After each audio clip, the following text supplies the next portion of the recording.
10वीं के सभी विद्यार्थियों, आज मैं आपको सोशल साइंस का 26 फरवरी का पेपर बताऊंगा। सेट ए पूरा है, आपकी बार बिल्कुल आपको टॉपर बनाने की जवाबदारी। और पूरे के पूरे पेपर में मैंने टॉपर बनाया, तो सोशल साइंस में क्यों रहेंगे पीछे। चलिए शुरू करते हैं। भारत में वन्य जीव सुरक्षा अधिनियम कब पारित हुआ? 1972 में। किस राज्य में बांस ड्रिप सिंचाई सामान्य? मेघालय। देश का सबसे पुराना कृत्रिम पत्थर कौन सा है? चेन्नई। 1804 की नागरिक संहिता को किस नाम से जाना जाता है? नेपोलियन संहिता के नाम से जानते हैं। भारत में साइमन कमीशन का बहिष्कार क्यों किया गया? क्योंकि कमीशन में कोई भी भारतीय सदस्य नहीं था। ठीक है। ग्रामीण स्थानीय सरकार को क्या कहा जाता है? नगर कमेटी कहते हैं। यहाँ से आप देख सकते हैं इतना। ठीक है भाई यू। इसके बाद में ये यहाँ पर हो गया है। विनिर्माण उद्योग सामान्यतः आर्थिक विकास की रीढ़ समझे जाते हैं। देश की पहली रेलगाड़ी मुंबई और थाने के मध्य चलाई गई थी। मार्च 1919 में बंबई में खिलाफत समिति का गठन किया गया। स्टेपल से ऊन खरीदते थे और यहाँ पर पारदर्शिता। और तमिलनाडु में 90% लोग राशन दुकान का प्रयोग करते हैं। सही जोड़ी है प्रथम विश्व युद्ध। प्रथम विश्व युद्ध का जाएगा 1914 से 1918। सूती कपड़ा मिल, रिचर्ड आर्कराइड। बेल्जियम की भाषा डच एवं फ्रेंच। महिला साक्षरता दर 54%। सरकार का बेहतर रूप लोकतांत्रिक। और 2011 में भारत की साक्षरता दर आ जाएगा 73%। इतना हो गया भैया। यहाँ से आपको ये कंप्लीट करना है इतना। ठीक है भैया। क्वेश्चन नंबर 4 को देखो। सीमांत सड़क संगठन कब बनाया गया? 1960 में। रोलेट अधिनियम कब लागू हुआ? अप्रैल 1919 में। कार्यपालिका और विधायिका द्वारा बनाए कानूनों पर अंकुश न्यायपालिका रखती है। जीडीपी में सबसे अधिक योगदान किस क्षेत्र का है? तृतीय क्षेत्र का है। बैंक जमा राशि के एक बड़े भाग को किसके लिए इस्तेमाल करती है? तो ऋण देने में। भारत में लघु उद्योग, आप तो बढ़िया से कंप्लीट करो। ये पूरे बता रहा हूँ, पूरे के पूरे फंसेगे। पूरा साइंस का पेपर फंसा था। जिस बच्चे ने पूरे 4 सेट देखे वो कंप्लीट किए थे उसको टॉपर बना है। एक पेपर से कुछ होना जाना नहीं है, 4 करने पड़ेंगे कम से कम, है ना। और कर लेना आप। 2016 में भारत विश्व में चीन के बाद दूसरा तिलहन उत्पादक देश बना था। सार्वजनिक क्षेत्रों में के उद्योग रिलायंस और टिस्को है। फ्रांस 1805 में फ्रांस की क्रांति हुई थी, असत्य है। जनगणना में प्रत्येक 10 वर्ष के बाद सभी नागरिकों को धर्मों को भी दर्ज किया जाता है। लोकतंत्र में क्या होती है? गलतियां सुधारने की गुंजाइश नहीं होती। ये होती है तो ये बात गलत हो गई आपकी। यहां से अपन बात करेंगे औद्योगिक क्षेत्र जो है ना वो द्वितीय क्षेत्र के अंतर्गत आता है। ये बोला प्राथमिक, तो ये गलत हो गया आपका। जहां पर क्वेश्चन नंबर 6 देख लीजिए। भारत में पाई जाने वाली मिट्टियों के नाम। अब इसके बाद में इसका सॉल्यूशन देखेंगे। पहले हमने ना पहले पेपर का स्क्रीनशॉट मैं आपको दे दूं ताकि आपको पता चले कि कौन कौन से क्वेश्चन हैं जो 100% आने वाले हैं। यहां से देख सकते हैं ना। क्वेश्चन नंबर 10 है ये। क्वेश्चन 11 है, 12, 13, 14,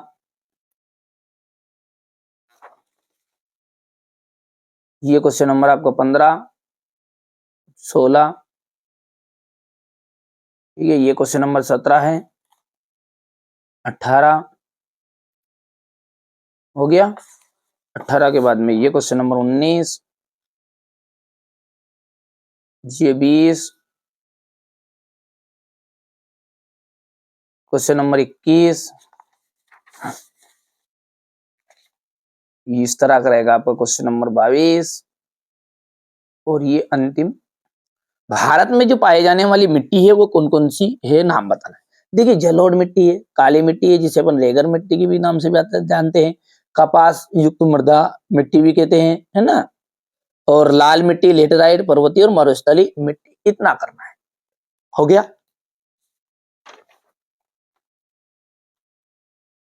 बांगर और खादर मृदाओं के बीच में अंतर आपको बताना है। तो देखिए बहुत ही सिंपल है। बांगर जो अपन कहेंगे, बांगर यानी कि पुरानी जलोढ़ है। दोनों ही क्या है? जलोढ़ मिट्टी ही है। दोनों क्या है? अपनी जलोढ़ मिट्टी है। और जलोढ़ मिट्टी में ये जो बांगर है ना, आपने सुना होगा एक सीमेंट में भी बोलता है बांगर, ठीक है, सीमेंट, है ना भैया। तो बांगर का मतलब होता है पुरानी, है ना। तो पुरानी जलोढ़ इसको कहते हैं। और नवीन जलोढ़ किसे कहते हैं अपन? खादर को। समझ में आ रही बात नहीं? अब ये जो पुरानी है तो इसके मिट्टी के कण मोटे होते हैं और इसके कण थोड़े पतले होते हैं। शब्दों को ध्यान में रखना, आप तो सारी चीजें समझ में आएगी। क्या बोला है मैंने कि बांगर जो है उसमें क्या हो रहा है, उसमें मिट्टी के कण जो होते हैं वो मोटे होते हैं और इसमें छोटे होते हैं, महीन होते हैं। अब सीधी सी बात है, पुरानी जो है ना वो थोड़ी सी कम उपजाऊ रहेगी, है ना। तो पुराना जो माल हो वो थोड़ा सा घिसता जाता, नया नया रहता तो थोड़ा दम टेकता है। ये कम उपजाऊ होता है, ये अधिक उपजाऊ होता है। ये थोड़ी सी ऊंचाई पर है। अब ये नई नई बनी तो ये नई किसके कारण बनी, बाढ़ के कारण बनी, है ना। एक स्थान से दूसरे स्थान पर मिट्टी का परिवर्तन हुआ, बहती हुई गई, उसके कारण बनी। तो ये संपूर्ण मैदान क्या है इसका, बाढ़ का मैदान है।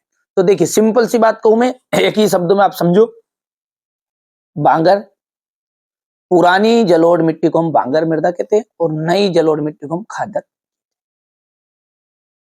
इसमें मिट्टी के कण मोटे होते हैं, इसमें मिट्टी के कण महीन होते हैं। ये कम उपजाऊ होती है, ये अधिक उपजाऊ होती है। ऊंचाई के कारण यहां तक बाढ़ का पानी नहीं पहुंच सकता और ये संपूर्ण बाढ़ का मैदान है।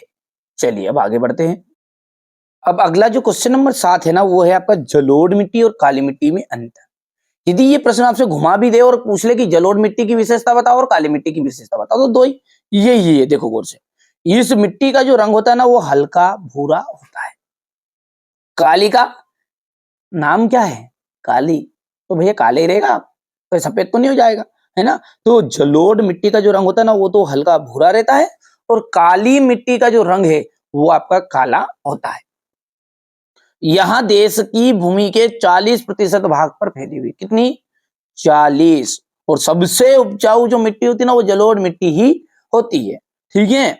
तो यहां देश की भूमि के 40% भाग तक फैली हुई है और ये 18.5 भाग में फैली हुई।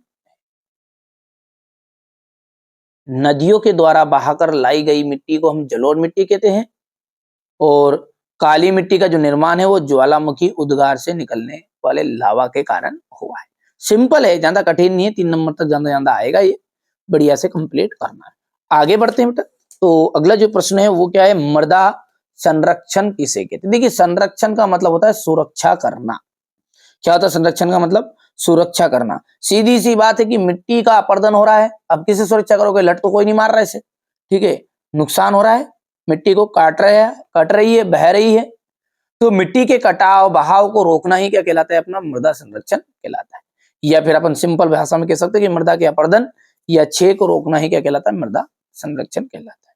जितनी चीजें बता रहा हूं ना उतने कंप्लीट करने पड़ेंगे, बस सीधी सी बात है ना भैया। चलिए तो ये हो गया आपका क्वेश्चन नंबर 8 और छोटा छोटा कर दूं ताकि ये पूरा स्क्रीनशॉट आपका कवर हो जाएगा। हो गया।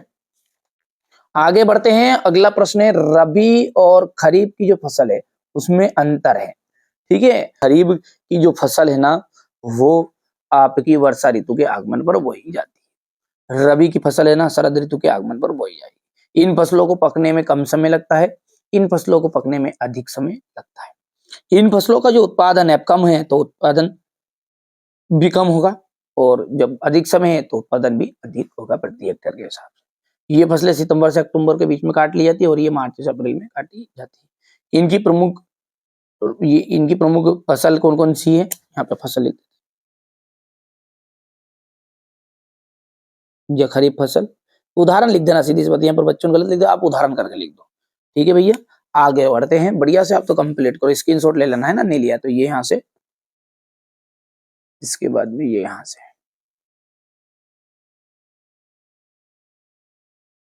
ठीक है। आगे बढ़ते हैं। अब अगला क्या है, विनिर्माण उद्योग क्या है, ठीक है। देखो ये जो आप कागज देख रहे हो, सीधी सी बात, ये कागज किससे बना है आप खुद बताओ। यहाँ पे लिखा है कागज बना है बांस से। जो अपन शक्कर का यूज करते हैं, चीनी, वो किससे बनती होती है, अपनी गन्ने से बनती होती है। तो हम बात करें कि जो गन्ना था, ठीक है, ये इस गन्ने को इन्होंने मूल्यवान उत्पाद में परिवर्तित कर दिया और छोटे से 1 किलो गन्ने से बहुत सारी चीनी बनाई जा सकती है ना। देखिए थोड़ा सा उल्टा बोल दिया मैंने, जो तो गन्ना होता है ना मतलब कम भाव का होता है, चीनी होती है ज्यादा भाव की होती है, ठीक है। तो जो गन्ना होता है 1 कुंटल गन्ने की यदि बात करें अपन तो 13 किलो उससे चीनी बनती है, अभी रेट में यदि आप देखोगे ना तो वो गन्ने से ज्यादा रेट की होगी, ठीक है। 13 किलो तो चीनी बनेगी, 30 किलो उससे खोई बनती है और 5 लीटर शीरा बनता है, और कुल मिलाकर हम यदि मोटे मोटे तौर पे जोड़े ना तो 1000 रुपए का माल उससे बनता है, ठीक है। तो ये आपको ध्यान में रखना है। ये बोल रहा है कि कच्चे पदार्थ से को मूल्यवान उत्पाद में परिवर्तित करके अधिक मात्रा में वस्तुओं का निर्माण करते हैं, उत्पादन करते हैं, तो उसे अपन कहते हैं विनिर्माण। सीधी सी बात है कि बांस था उससे कागज बना लिया है, गन्ने से चीनी बना ली है, ठीक है, और कोई सा दूसरा स्थान जो भी कोई दूसरी चीज है ना, उन सबसे जो दूसरी वस्तुएं बनाती है प्रोडक्ट, जैसे अपने चिप्स से, आलू से अपने चिप्स बना ली, ये भी क्या है विनिर्माण उद्योग के अंतर्गत आएगा। आलू कम रेट का, चिप्स को ऊपर जोड़ोगे तो ज्यादा भाव हो जाएगी। चलिए आगे बढ़ते हैं। स्पष्ट कीजिए कि कृषि और उद्योग किस प्रकार साथ साथ बढ़े। बहुत इंपॉर्टेंट और सिंपल है, सिंपल है। यदि मैं बात करूं आपसे, अब थोड़ा सा इसको ध्यान से समझो है ना, ताकि आपको समझ में आए। देखिए भारत क्या है, हमारा कृषि प्रधान देश। यदि हम बात करें कि जो कृषि का जो विकास है, कृषि का विकास, अब बात करें कृषि प्रधान तो है, पर जो कृषि किस पे निर्भर है अधिकतर, पूर्ण तरह उद्योगों पे आश्रित है। क्यों उद्योग पे आश्रित है? क्योंकि भाई साहब आज के जमाने में पेट्रोल डीजल, क्योंकि उसमें सारी चीजें मशीनरी से काम हो रहा है, वो सारी चीजें जो आपके कीटनाशक है, लाइट है, ठीक है, तो पानी फेरने के लिए ट्यूबवेल है, ट्रैक्टर है, ये सब कहां से बने? ये सब कंपनियों के द्वारा ही तो बनाए गए, ठीक है। तो हम कहेंगे कि आज जो कृषि का जो विकास है वो पूरी तरह उद्योगों के विकास पे निर्भर है। जितना उद्योग आगे बढ़ेगा तो ही कृषि बढ़ेगी हमारी, है ना। चलिए, तो कृषि में उर्वरकों, कीटनाशकों, प्लास्टिक, बिजली, डीजल का प्रयोग निरंतर बढ़ता जा रहा है, और जो हमें उद्योगों से ही प्राप्त होता है। समझ में आई बात? आपको क्या बोला है मैंने ये कहा है कि कृषि प्रधान देश है हमारा भारत। आज जो कृषि का विकास है वो पूरी तरह उद्योगों पर निर्भर हो गया है। कृषि में जो उर्वरकों की आवश्यकता होती है, कीटनाशकों की आवश्यकता होती है, डीजल की, पेट्रोल की, सॉरी पेट्रोल वाले बोल दिया, बिजली की, आदि की जो मांग रहे, मशीन की, मतलब जो भी है अपनी हार्वेस्टर होगी, इन सब की जरूरत रहती है, और जो हमें उद्योगों से के द्वारा ही प्राप्त होती है। दूसरी ओर हम कह सकते हैं कि जो उद्योग है, अब उस उद्योग में भाई साहब बनाया क्या, कोई से दो सामान बने, तो वो उद्योग से के लिए कच्चा माल जो है ना वो कहां से मिलेगा? वो तो खेती से मिलेगा ना, ठीक है। तो दूसरी ओर हम उद्योगों के लिए कच्चा माल की आवश्यकता होती है, और ये कच्चा माल हमें खेती से ही प्राप्त होता है, ठीक है। ये कच्चा माल हमें खेती से ही प्राप्त होता है, अतः हम कह सकते हैं कृषि हमारे उद्योगों का आधार है। कृषि क्या है? उद्योगों का आधार है। इस प्रकार हम कृषि और उद्योग दोनों को एक दूसरे से अलग नहीं मान सकते।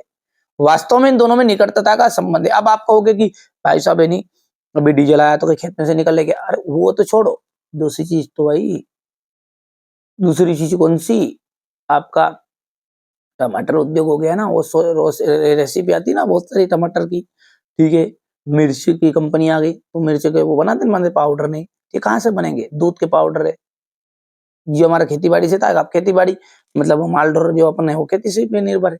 तो ये एक दूसरे से रिलेटिव चीज है, यही बोलना चाह रहे हैं कि वास्तव में हम कह सकते हैं कि दोनों में क्या है, निकटता का संबंध है। बहुत सिंपल है, सिंपल सीधी सी बात है कि वो उसके भरोसे एक दो बार पढ़ोगे तो अपने आप समझ में आ भी जाएगा। थोड़ा छोटा कर दूं, एक ही स्क्रीनशॉट में आपका आ जाएगा। यहाँ से हो गया इतना। चलिए आगे बढ़ते हैं और अगला देखते हैं। सीमा सड़क संगठन की स्थापना कब की गई? चलिए इसको थोड़ा समझते हैं। तो देखिए इस तरह की होती है आपकी सीमा सड़क, ये है ना, यहां से देख लीजिए जो बॉर्डर पर होती है, तो ये बॉर्डर वाली जो सड़कें होती है ये सीमा सड़क होती है, और इनकी देखरेख के लिए 7 मई 1960 को 7 मई 1960 को आपको सीमा सड़क संगठन की स्थापना की गई थी, ठीक है, ताकि उत्तरी तथा पूर्वोत्तर क्षेत्र की जो सीमावर्ती इलाके हैं इनमें परिवहन का कार्य समन्वित कर सके, तीव्र विकास कर सके तथा आर्थिक विकास को तेज किया जा सके, ठीक है भैया। इसको कर सकते हैं आप कंप्लीट बढ़िया से, और तथा प्रतिरक्षा संबंधी व्यवस्था को मजबूत बनाया जा सके। तो आप बोल सकते हैं सीधी सी बात है कि सीमा सड़क की स्थापना वर्ष 1960 में की गई थी। यदि कोई तारीख भी पूछ ले तो 7 मई 1960 थी, ताकि उत्तरी तथा पूर्वोत्तर क्षेत्र के सीमावर्ती इलाकों में परिवहन का कार्य समन्वित कर सके, तीव्र विकास कर सके, इस तरीके से लिख देना वाले पॉइंट में भी कि किया जा सके, ठीक है, आर्थिक विकास को तेज किया जा सके और प्रतिरक्षा संबंधी व्यवस्था को मजबूत बनाया जा सके। चलिए अब बात करते हैं आगे के क्वेश्चन की। तो ये देखिए, देश के प्रमुख संचार साधन बताइए। तो दूरदर्शन, रेडियो, समाचार पत्र समूह, प्रेस, सिनेमा आदि ये हो जाएगा आपका। डिजिटल भारत क्या है? देखिए, डिजिटल इंडिया जो है ना वो क्या है आपका, एक तरह का भारत, डिजिटल भारत जो है ज्ञान आधारित परिवर्तन करने का एक विशाल कार्यक्रम, एक तरह का कार्यक्रम है। तो अपन बोलेंगे ज्ञान आधारित परिवर्तन के लिए भारत को तैयार करने के लिए क्या है, ये विशाल कार्यक्रम है। क्या होता है इसमें? डिजिटल भारत कार्यक्रम का जो मुख्य उद्देश्य है वो भारतीय प्रतिभा, फिर से सुनना आप ध्यान से, इसको याद करो तो ऐसे ही करना है जो मैं बता रहा हूं। डिजिटल भारत कार्यक्रम का जो मुख्य उद्देश्य है भारतीय प्रतिभा, सूचना प्रौद्योगिकी बराबर कल का आने वाला भारत में होने वाली परिवर्तन को समझना है तथा तकनीक को केंद्र में रखकर बदलाव करना है। सिंपल है, कर सकते हो, है ना। Question number 12। तो ब्रिटिश सरकार ने क्या किया था, बड़े जो भूस्वामी थे, बड़े बड़े खेती बाड़ी के काश्तकार थे, उनके दबाव के कारण मक्का के आयात पर एक रोक लगा दी थी। कानून के सहारे रोक लगेगी, तो जो कानून के सहारे ये पाबंदी लगाई थी उसे अपन कार्नेला के नियम से जानते हैं। अगला है आयात शुल्क। आयात का मतलब आइजो, ठीक है, निर्यात नियाइजो, यानी कि आयात मतलब आएगा जो। तो कोई से भी देश से अपन कोई सी भी वस्तु को हमारे देश में मंगाते हैं तो उसे कहते हैं आयात। शुल्क मतलब होगा टैक्स, उस पर पैसे लेंगे। तो आयात शुल्क जो होता है किसी दूसरे राष्ट्र से आने वाली चीजों पर वसूल किया जाने वाला शुल्क होता है। यहाँ कर या टैक्स बोल सकते हैं, शुल्क बोल सकते हैं, उस जगह से लिया जाता है जहां से वस्तु देश में आती है, अर्थात सीमा पर, बंदरगाह या हवाई अड्डे पर। हो गया। अगला है इसके में स्पिनिंग जेनी मशीनों पर हमले क्यों किए? ब्रिटेन की महिलाओं ने स्पिनिंग जेनी मशीन पर हमले क्यों किए? तो देखिए, जेम्स हारग्रीव्स द्वारा 1764 में बनाई गई इस मशीन ने कताई की प्रक्रिया को तेज कर दी थी, श्रमिकों की मांग घटा दी थी, क्योंकि एक ही पहिया घुमाने वाला मजदूर बहुत सारी तकलियों को घुमा देता था।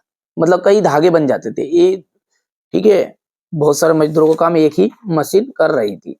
अब ये कारण क्या हुआ फिर कि बेरोजगारी की आशंका के कारण नए मजदूर जो थे नई प्रौद्योगिकी से चिढ़ते थे।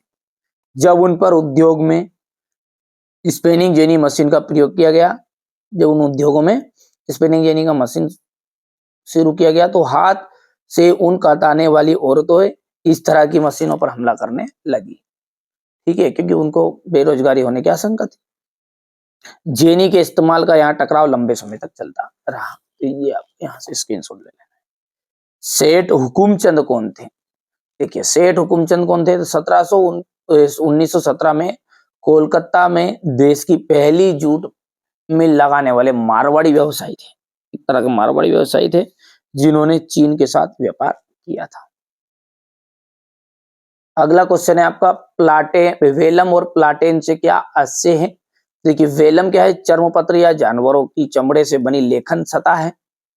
मुद्रित किताबों की सस्ती अश्लील मानने वाले कुलीन वर्गों और भिक्षु संघों के लिए छपी गई किताबों के विलासी संस्करण अभी तो बेशकीमती वेलम या पत्र पर ही छपते थे। ये वेलम था। प्लाटेन क्या था? ये आप कर सकते हैं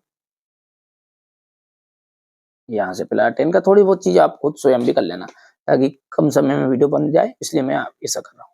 उल्मा और फतवा से क्या से इस्लामी कानून और शरिया के जो विद्वान हैं उन्हें अपन उल्मा कहते थे। फतवा जो कानून विद्वान थे ना, वो विद्वान कई की बात को बताते थे, तो वो जो बातें थी वो घोषणा थी, वही क्या कहलाती थी? फतवा कहती थी। अनिश्चय या असमंजस की स्थिति में इस्लामी कानून जानने वाले विद्वान सामान्यतः मुफ्ती के द्वारा की गई वैधानिक घोषणा, जो बात वो कहते थे उस घोषणा को कहते थे फतवा। त्रिपिटिका कोरियाना क्या है? यहां से देख सकते हैं 13वीं शताब्दी के मध्य त्रिपिटिका कोरियाना वुड ब्लॉक्स मुद्रण के रूप में बौद्ध ग्रंथों का कोरियाई संग्रह। क्या है? कोरियाई संग्रह था बौद्ध ग्रंथों का। ठीक है, इन ग्रंथों का लगभग 80,000 वुड ब्लॉक्स उकेरा गया था और उकेरा गया था। इन्हें 2007 में UNESCO memory of the world में रजिस्टर्ड भी कर दिया गया। अगला है आपका पंचांग तथा गाथा गीत से क्या आशय? देखिए, चांद सूरज की गति, ज्वार भाटा के समय, लोगों के दैनिक जीवन से जुड़ी हुई अहम जानकारियां जिसके द्वारा अपन कहते हैं उसे अपन वार्षिक पंचांग कहते हैं। पंचांग जो के ना महाराजों के पास मिलती जो, ठीक है। ये गाथा गीत, गाथा गीत में क्या जाएगा? लोक गीत का ऐतिहासिक आख्यान जिसे गाया या सुनाया जाता है उसे अपन कहते हैं गाथा गीत। अगला है आपका, देख लीजिएगा, प्राथमिक क्षेत्रक, द्वितीय क्षेत्रक और तृतीय क्षेत्रक को उदाहरण से समझाइए। देखिए, प्राथमिक में कुछ भी नहीं है, पशुपालन आएगा, खेती बाड़ी आएगी। जो प्राकृतिक संसाधनों का पर प्रत्यक्ष रूप से आधारित रहेंगे ना, उन्हें अपन कहेंगे प्राथमिक क्षेत्रक। तो ऐसी गतिविधियां जो प्राकृतिक संसाधनों पर प्रत्यक्ष रूप से आधारित होती है, उदाहरण है पशुपालन, कृषि आदि। द्वितीय क्षेत्रक वहां क्षेत्र जिसमें कच्चे माल के को विनिर्माण प्रक्रिया द्वारा अनेक प्रकार के, ये प्रकार है ना, अनेक प्रकार के उत्पादन में बदल दिया जाता है, उसे अपन कहते हैं द्वितीय क्षेत्र। गन्ने से चीनी। तृतीय के अंतर्गत क्या आएगा आपका कि ऐसे इस क्षेत्र की गतिविधियां प्राथमिक क्षेत्र एवं द्वितीय क्षेत्र से भिन्न होती है। ये भौतिक वस्तुओं का उत्पादन नहीं करती, बल्कि ठीक है लोगों,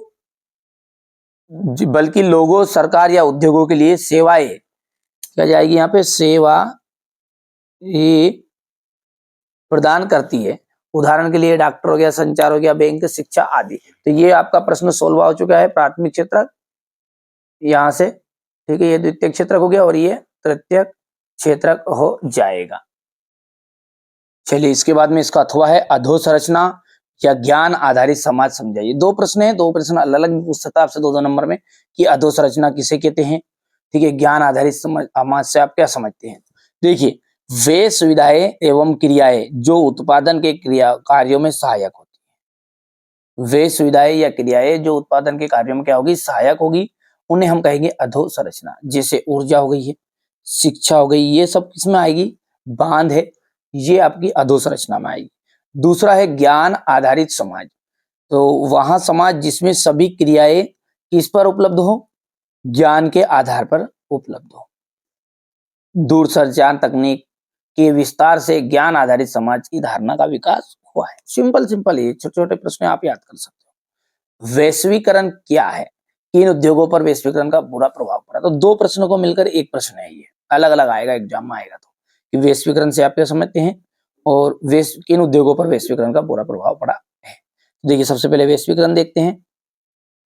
वैश्वीकरण का मतलब यह है कि पूरा जो विश्व है वो मिलकर एक इकाई के रूप में कार्य करे, यानी जो सारी कंपनियां, एक देश, एक व्यापार की ऐसी प्रक्रिया है जिसके अंतर्गत सभी व्यापारिक क्रियाओं का अंतरराष्ट्रीयकरण हो जाता है तथा वे सब एक इकाई के रूप में कार्य करती है।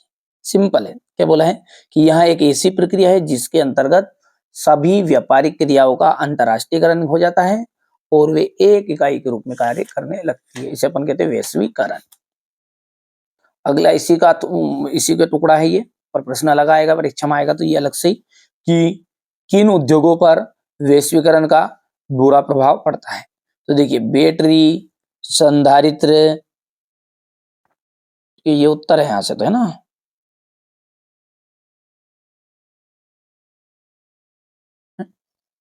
प्रश्न क्या है, वो प्रश्न उधर हो गया कि बैटरी, ये यहाँ से भी लिखना आप इतना भी पूरा। बैटरी, संधारित्र, खिलौने, टायरों, डेयरी उत्पाद एवं खाद्य तेल के उद्योग ऐसे उदाहरण हैं जहां प्रतिस्पर्धा के कारण छोटे विनिर्माण पर कड़ी मार पड़ी है। कई इकाइयां तो बंद हो गई है और जिसके चलते अनेक श्रमिक बेरोजगार हो गए हैं। ये आपका श्रमिक मजदूर क्या हो गए हैं, बेरोजगार हो गए हैं। अगला है विदेशी व्यापार क्या है। इसमें भी दो प्रश्न मिलके हैं कि विदेशी व्यापार क्या है। वर्ष 1991 के पूर्व भारत के विदेशी व्यापार की नीति क्या थी। देखिए विदेशी व्यापार, विदेशी व्यापार से आशय है दो या दो से अधिक राष्ट्र पृथक पृथक सत्ताधारी उनके बीच में वस्तुओं और सेवाओं का विनिमय से है। यदि एक देश क्रेता है तो दूसरा देश क्या बनेगा, विक्रेता। ठीक है, सत्ताधारी देशों में रहते हो तो उनके बीच होने वाला जो क्रय विक्रय है वो आपका यहाँ पर विदेशी व्यापार कहलाएगा। अब ये थोड़ा सा बच्चों ने ना कठिन लिख दिया है, चलिए सिंपल लैंग्वेज में मैं आपको इसको बताता हूँ। तो देखिए यहां से लिखना है आपको सिंपल परिभाषा, ये विदेशी व्यापार किसे कहते हैं। देखिए जब दो या दो से अधिक देशों के बीच व्यापार होता है तो इसे ही हम कहते हैं विदेशी व्यापार। उदाहरण के लिए भारत और अमेरिका के बीच में होने वाला आयात और निर्यात को ही हम विदेशी व्यापार कहा जाएगा। इतना सा सिंपल सा लिखना है ना, ये आपका गलत सलत इतना सब लंबा चौड़ा नहीं लिखना है। ठीक है, ये इतना सा लिख लोगे यहाँ से इसका आंसर। और आगे जब देखते हैं वर्ष 1991 के पूर्व भारत की विदेशी व्यापार की नीति कैसी थी, तो वो निम्न प्रकार की थी। ठीक है, यहां से विदेशी नीति ऐसा लिखना है ना, ये बच्चों ने थोड़ा नोट्स तैयार किए, थोड़े से इक्का दुक्का न गलत कर दिया तो मैं सही कर भी चाहता हूँ। वर्ष 1991 तक आयातों पर नियंत्रण रखा गया था। इस अवधि में केवल अनिवार्य वस्तुओं जैसे मशीनरी हुई, उर्वरक हो गए, पेट्रोलियम हो गए का ही मुख्य रूप से आयात किया जाता था। देश के उत्पादकों को विदेशी प्रतियोगिता से बचाने के लिए ऐसा किया गया था। अब जब ऐसा किया गया तो भाई साहब जब थोड़ा सा देश के लोगों को फायदा तो हुआ जिनके पास सामान थे, पर विकास जो है ना वो तेजी गति से नहीं हुआ, व्यापार जो है बहुत धीमी गति से हुआ। तो ये इस तरह की विदेश नीति थी। ये हो गया, समझ में आ गया आपका। आगे बढ़ते हैं, जैव विविधता क्या है, यहाँ मानव जीवन के लिए क्यों महत्वपूर्ण है, बहुत इंपॉर्टेंट, लिख के रख लो, आने वाला है। जैव विविधता, देखिए जैव विविधता, जैव का मतलब हो गया जीव जंतु, पेड़ पौधे, सब कुछ आ गया इसमें। ठीक है, चाहे जंगली हो चाहे पालतू हो, जंतु जीव जंतु हो गए और पेड़ पौधे हो गए, ये सबकी जो अधिकता है, इनकी सबकी जो मात्रा है, यानी इनका सबका जो समूह है, संगठन है, सब मिला के क्या कहलाता है, आपका जैव विविधता कहलाता है। तो किसी भी प्राकृतिक प्रदेश में पाए जाने वाले जंगली तथा पालतू जीव जंतु एवं पेड़ पौधों की प्रजातियों की अधिकता को ही हम कहते हैं जैव विविधता। सिंपल है, दो चीजें शामिल है इसमें, केवल जंगली हो चाहे पालतू जीव जंतु हो और पेड़ पौधे हो, दोनों मिलाकर के कहला जाएगा आपको जीव विविधता कहलाएगा। अच्छा, मानव के लिए क्यों महत्वपूर्ण है, मानव और दूसरे जीवधारी एक जटिल पारिस्थितिक तंत्र का निर्माण करते हैं। ठीक है, जिसका अब ये पारिस्थितिक तंत्र का जो निर्माण करते हैं उसमें मनुष्य क्या है, उसका एक मात्र हिस्सा है, मनुष्य नहीं करेगा अकेला, है ना। जब अपनी आवश्यकताओं के लिए प्रत्यक्ष या अप्रत्यक्ष रूप से जीवधारी तथा मनुष्य जो होता है ना अपनी आवश्यकताओं के लिए प्रत्यक्ष और अप्रत्यक्ष रूप से जीवधारियों पर निर्भर करता है, क्योंकि मानव को जीवित रहने के लिए भोजन की जरूरत है, पानी की जरूरत है और हवा की जरूरत है, और इन्हीं जीव जंतु एवं वनस्पतियों से ये सब कुछ प्राप्त होता है। तो इसलिए हम कह सकते हैं कि अब जैव विविधता हमारे मानव के लिए महत्वपूर्ण है। क्यों है, समझ में आ गया, क्योंकि जैव विविधता में पेड़ पौधे भी आ गए और पेड़ पौधों से हमें फल मिलेगा। भोजन कहाँ से बनाओगे, उस पेड़ पौधों के कारण ही तो बनेगा। ठीक है, चाहे गेहूं तो वो भी पेड़ पौधे में आ गए सारी चीजें। ठीक है, जीव जंतु आ गए, जैसे दूध है तो ये अपने गाय बेचते इसमें जीव जंतु आ गए, पाल तो कोई भी चीज। ठीक है, कोई सी भी सामान है तो इन सबकी जरूरत किससे पड़ेगी अपने को, जैव विविधता से। इसलिए अपन कह सकते हैं मानव जीवन के लिए बहुत ही महत्वपूर्ण। यहाँ से हो गया इतना, इसके बाद भाई ये यहाँ से करना है। क्वेश्चन नंबर जो 19 है, भारत में वनों को कितने वर्गों में बांटा गया है, या फिर आपसे ये प्रश्न अलग अलग भी पूछ सकता है, आरक्षित वन, रक्षित वन और अवर्गीकृत वन किसे कहते हैं। तो भारत में वनों को निम्न वर्गों में बांटा गया है। आरक्षित वन, देश के आधे से ज्यादा वन को आरक्षित वन घोषित किए गए। जहां वन और वन्य प्राणियों के संरक्षण के मूल्यवान की बात कही जाए तो इन्हें बहुत अधिक मूल्यवान माना गया है। रक्षित वन, ये भी आप पढ़ सकते हैं कि वन विभाग के अनुसार देश के कुल वन क्षेत्र का 1/3 भाग रक्षित वन के अंतर्गत गया है। इन वनों को और अधिक नष्ट होने से बचाने के लिए इनकी सुरक्षा की जाती है। अवर्गीकृत जो बंजर भूमि है, वन हो गए और बंजर भूमि हो गई, व्यक्ति या समुदाय के स्वामित्व में जो है वो सारे अवर्गीकृत वन के अंतर्गत आ गए। सिंपल है, कर सकते हैं, ज्यादा समय नहीं लगेगा, इसलिए मैं थोड़ा जल्दी जल्दी बता दिया। अब बात करते हैं क्वेश्चन नंबर 19 की। इसमें आपका एकात्मक शासन का अर्थ बताइए, स्पष्ट कीजिए तथा दोष बताने। एकात्मक शासन क्या है? एकात्मक शासन वहां शासन है जिसके अंतर्गत संविधान के द्वारा शासन की जो समस्त शक्ति है वो केंद्रीय सरकार में निहित कर दी जाती है। किसमें? केंद्र सरकार में। यानी केवल एक ही प्रकार का शासन चलेगा, केंद्र सरकार की चलेगी, कोई राज्य सरकार की नहीं चलेगी। ये भारत में नहीं है। भारत में संघात्मक शासन है, ये संघीय शासन बोल सकते हैं। उसमें राज्य सरकार अलग, मुख्यमंत्री अलग फैसले लेगा और केंद्र सरकार अलग फैसले लेगा। अब वहां पर क्या होता है, एकात्मक शासन चीन में है जैसे, तो ये वहां पर केवल एक ही व्यक्ति की चलेगी। शासन के टुकड़े तो बटे हैं पर चलेगी किसकी? एक व्यक्ति की। समझ में आ गई बात? नहीं, जो केंद्र सरकार रहेगी। एकात्मक शासन का वहां शासन होता है जिसके अंतर्गत संविधान तथा शासन की जो समस्त शक्ति वो केंद्रीय सरकार में निहित कर दी जाती है और स्थानीय सरकारों के अस्तित्व एवं शक्तियां केंद्रीय सरकार की इच्छा पर निर्भर करती है। अब बात करें कि ये शासन में ये दोष है, तो भाई सीधी सी बात है, दोष होंगे थी। सभी को एकता के तन में थोड़ी रख सकते हैं ना। तो एकात्मक शासन संपूर्ण शक्ति केंद्रीय शासन में निहित होती है, अतः स्वाभाविक रूप से यह भय रहता है कि केंद्रीय शासन सभी क्षेत्रों में अपनी मनमानी करने नहीं लग जाए। प्रांतीय शासन की सफलता नागरिकों की राजनीतिक चेतना पर निर्भर करती है, किंतु यह राजनीतिक चेतना एकात्मक शासन में ठीक प्रकार उत्पन्न नहीं होती। तीसरा दोष यह है कि एकात्मक शासन में जनता को शासन के सभी स्तरों पर सक्रिय रूप से भाग लेने का अवसर नहीं मिलता। इसलिए शासन शक्ति सरकारी कर्मचारी के हाथ से केंद्रीय हो जाती है और नौकरशाही शासन